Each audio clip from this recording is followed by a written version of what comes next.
अस्सलाम वालेकुम जी, welcome back to my channel once again.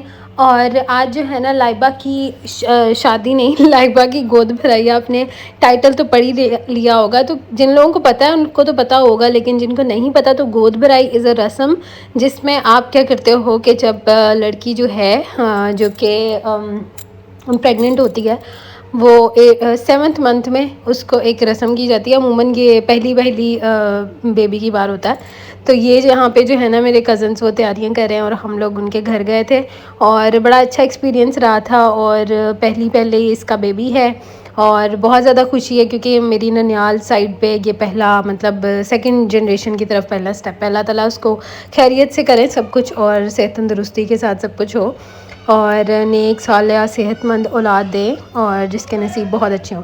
तो यहाँ पे जो है ना हम लोग बैठे हुए थे, बस टाइम पास कर रहे थे। बार बार लाइट जाई जा रही थी और कुछ समझ नहीं आ रहा था कि हम क्या करें। उन्होंने बताया कि अमूमन लाइट नहीं जाती, लेकिन जब गेस्ट आए तो जाती है। तो ये तो हमारे साथ भी होता है, हमेशा जब गेस्ट आते हैं ना तो लाइट मस्ट जाती है उनके एजाज़ में।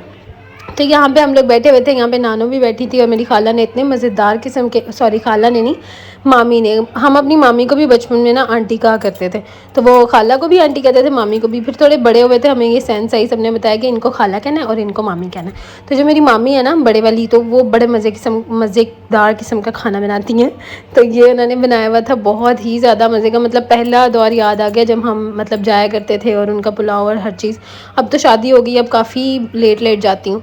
तो यहाँ पे सारे अपने गिफ्ट्स वगैरह रख रहे थे जो लाइबा को देने हैं। इसमें ये इस रस्म में ये होता है कि फ्रूट्स वगैरह होते हैं, वो आपने दुआओं के साथ जो है ना उसकी झोली में गोद में रखने होते हैं। तो इट्स लाइक गोद भराई, कि आप उसकी गोद को दुआओं से भरते हो और फलों से भरते हो। और उसमें ड्राई फ्रूट्स भी होते हैं, फ्रेश फ्रूट्स भी होते हैं।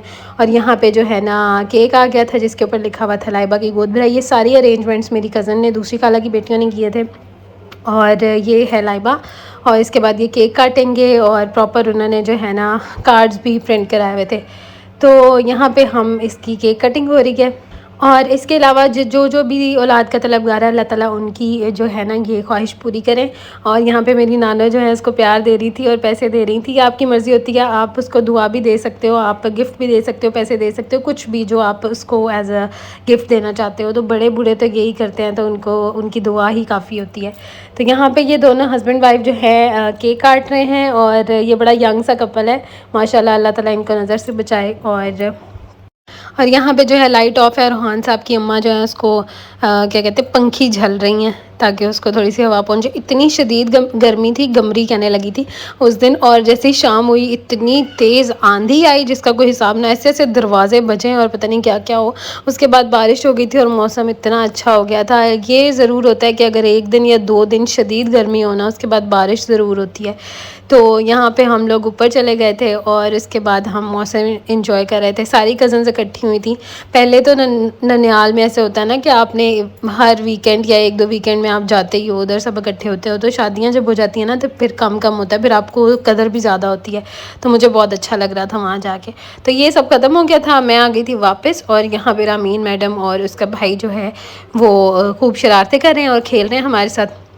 आज का इतना छोटा सा व्लॉग था इसी पे। फिर मिलते हैं नेक्स्ट वीडियो में, तब तक के लिए अल्लाह हाफ़िज़।